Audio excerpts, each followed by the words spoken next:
Break के बाद एक बार फिर आपका स्वागत है और चलिए सीधे आपको दिल्ली बम ब्लास्ट से जुड़ी एक और अपडेट दे देते हैं। धमाके के घायलों से प्रधानमंत्री नरेंद्र मोदी ने मुलाकात की है।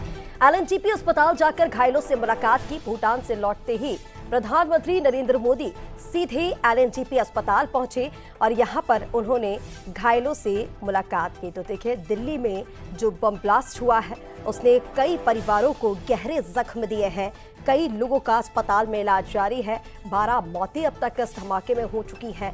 प्रधानमंत्री नरेंद्र मोदी भूटान दौरे पर थे और जैसे ही भूटान से पीएम मोदी लौटे, सीधे एलएनजेपी अस्पताल पहुंचे और घायलों से मुलाकात की।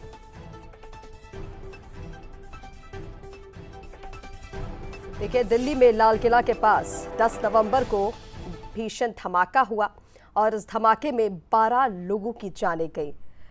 इस बम ब्लास्ट ने कई परिवारों को गहरे जख्म दिए हैं। कुछ लोग घायल हैं जिनका अस्पताल में इलाज जारी है।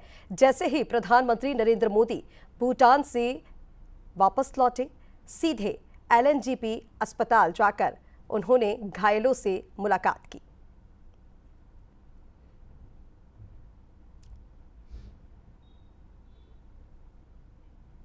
ये तस्वीरें आपको दिखा रहे हैं। प्रधानमंत्री नरेंद्र मोदी सीधे एलएनजेपी अस्पताल पहुंचे और इस दौरान उन्होंने घायलों से मुलाकात की।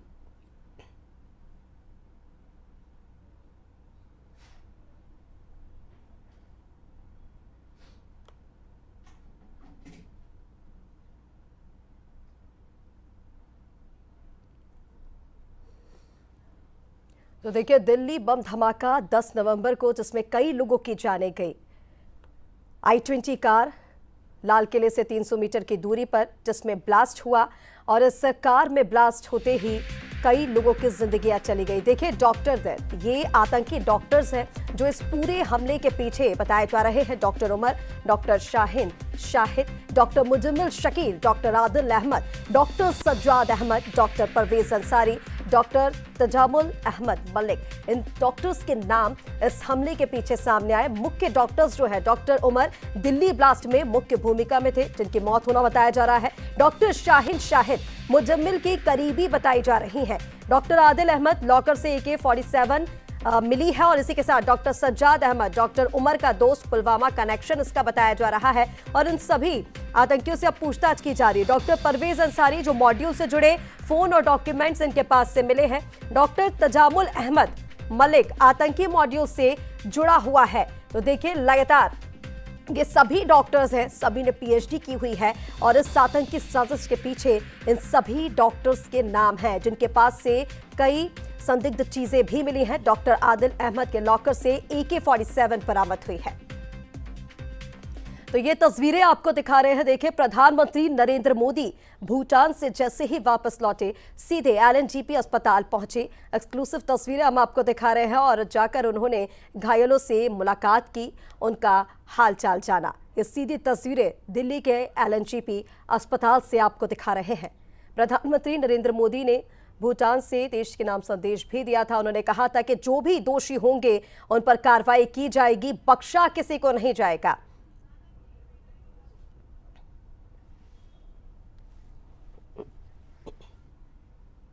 और दिल्ली ब्लास्ट में अब तक 40 सबूत बरामद हो चुके हैं। देखिए, घटनास्थल से जिंदा कारतूस भी मिले, 2 तरह के विस्फोटक भी मिले।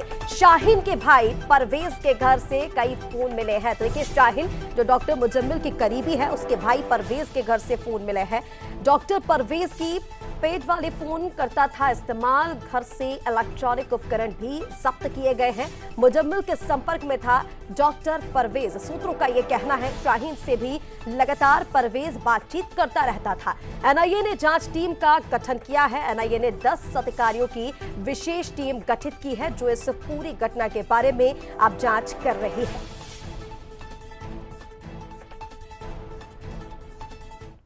और दिल्ली सूत्रों के हवाले से इस वक्त की बड़ी खबर मिल रही है। आपको बता दें, धमाके का तुर्की कनेक्शन सामने आया है। दिल्ली ब्लास्ट का तुर्की कनेक्शन सामने आ रहा है। डॉक्टर उमर, डॉक्टर मुजम्मिल शकील तुर्की गए हुए थे। सूत्रों का यह कहना है कि डॉक्टर उमर धमाके वाली i20 कार चला रहा था, जिसका सीसीटीवी सामने आया था। उमर के तार फरीदाबाद टेरर मॉड्यूल से जुड़े हुए हैं। टेलीग्राम ग्रुप से हमले का निर्देश मिला था। ग्रुप चल रहा था जैश का ऑपरेटिव उमर बिन फरीदाबाद और सहारनपुर से टारगेटेड लोकेशन भी थे। जांच एजेंसियां फंडिंग नेटवर्क की अब जांच में जुटी हुई हैं। डॉक्टर मुजम्मिल ने लाल किला क्षेत्र की रैकी भी की थी, ये भी बताया जा रहा है। 26 जनवरी पर हमले की साजिश की आशंका, सूत्रों का ये कहना है। मोबाइल से लाल किले के आसपास मौजूदगी दिखाई गई सफेदपोश आतंकी मॉड्यूल के मुख्य आरोपी डॉक्टर मुजम्मिल गनई पर बड़ा खुलासा हुआ है। जनवरी में कई बार लाल किला क्षेत्र की रैकी की गई थी। 26 जनवरी पर हमले की साजिश की आशंका, मोबाइल डेटा से लाल किला के आसपास उपस्थिति की पुष्टि हुई है। डॉक्टर उमर नबी के साथ मिलकर सुरक्षा व्यवस्था का जायजा लिया था। दिल्ली धमाके के तार तुर्की से जुड़े होने के संकेत अब मिल रहे हैं। तो देखिए, दिल्ली कार ब्लास्ट मामले से जुड़ी एक और खबर मिल रही है। आरोपी डॉक्टर उमर उन नबी पर नया खुलासा हुआ है।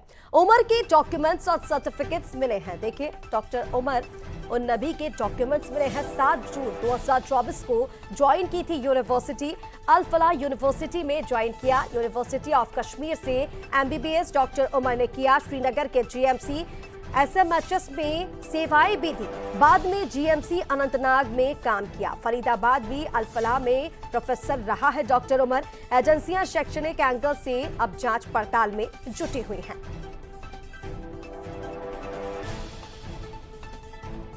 देश को झकझोर कर रख देने वाले अब इस व्हाइट कॉलर टेरर नेटवर्क का जाल अब और गहराता जा रहा है। लखनऊ की डॉक्टर शाहीन शाहिद के नाम सामने आने के बाद जांच की रफ्तार तेज हो गई।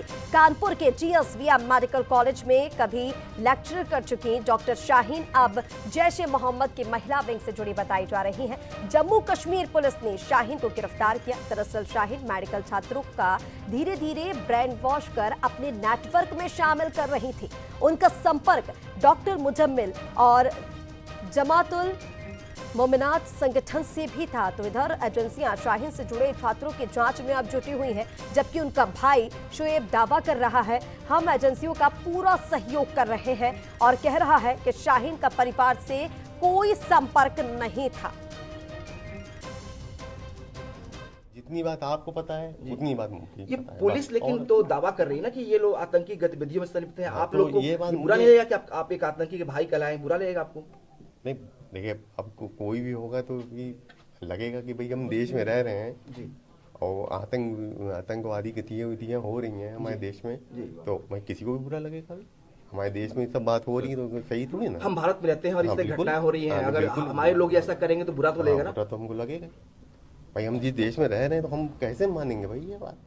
4 साल से मतलब मैं संपर्क में था, उसके बाद ये 4 साल के बाद ये मैं संपर्क में नहीं हूँ। जी। आना जाना छोड़ दे मेरे वहाँ जी। जब मैं आपके वहाँ आना जाना छोड़ दूँ और 4 साल हो जाए, 14 साल हो जाए, तो इसमें तो कुछ नहीं कहा जा सकता। लेकिन डॉक्टर परवेज तो यहीं पे रहते थे, संपर्क में थे आप लोगों के। नहीं, डॉक्टर परवेज जो है यहाँ नहीं आते थे। कब से उनसे भी 3 साल से आना जाना बंद है। जितनी मीडिया में देखी बातें दिखाई जा रही है वो मुझे आज पहली बार पता चला। जिस धमाके से दिल्ली दहली उससे जुड़े हुए 10 बड़े खुलासे हुए हैं। देखिए, दिल्ली ब्लास्ट में घटनास्थल से 40 सबूत बरामद हुए हैं। इसी के साथ आपको बता दें, गोला बारूद और 2 किस्म के विस्फोटक भी घटनास्थल से मिले हैं। शाहीन के भाई परवेज के घर कई फोन मिले हैं। अयोध्या काशी में धमाका करने की प्लानिंग थी आतंकियों की। 37 दिन पहले शादी में आतंकियों का ग्रुप बना। और इसी के साथ उमर की यूनिवर्सिटी के चेयरमैन का महू कनेक्शन भी बताया जा रहा है। गिरफ्तारी के डर से उमर ने बौखलाकर ये ब्लास्ट किया है। कश्मीर से उमर की मां का DNA सैंपल भी लिया गया। और देखिए, जमाते इस्लामी से जुड़े लोगों के ठिकानों पर भी अब छापा मारा जा रहा है। इधर उमर को कार देने वाला डीलर को पुलिस ने पकड़ लिया है। तो ये 10 बड़े खुलासे इस ब्लास्ट से जुड़े हुए, धीरे धीरे परतें खुलती जा रही हैं और कई बड़े कनेक्शंस सामने आ रहे हैं। ये 10 बड़े खुलासे दिल्ली ब्लास्ट से जुड़े हुए आपको बता रहे हैं। देखिए, अयोध्या काशी में भी धमाके की प्लानिंग की जा रही थी और 37 दिन पहले एक शादी में इन आतंकियों का पूरा ग्रुप बना और उसके बाद ये पूरी साजिश रची गई।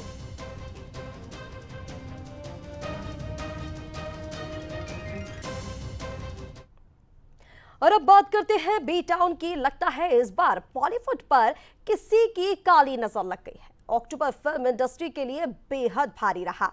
असरानी, पंकज, धीर, सतीश शाह जैसे दिग्गज सितारों ने दुनिया को अलविदा कह दिया और अब नवंबर की शुरुआत भी माया नगरी के लिए सुकून भरी नहीं रही।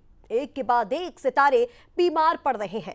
धर्मेंद्र और प्रेम चोपड़ा के बाद हीरो नंबर 1 गोविंदा की भी तबीयत अचानक बिगड़ चुकी है, जिसके बाद उन्हें मुंबई के एक निजी अस्पताल में भर्ती कराया गया है। हालांकि राहुल की बात यह है कि धर्मेंद्र और गोविंदा दोनों की तबीयत अब ठीक है।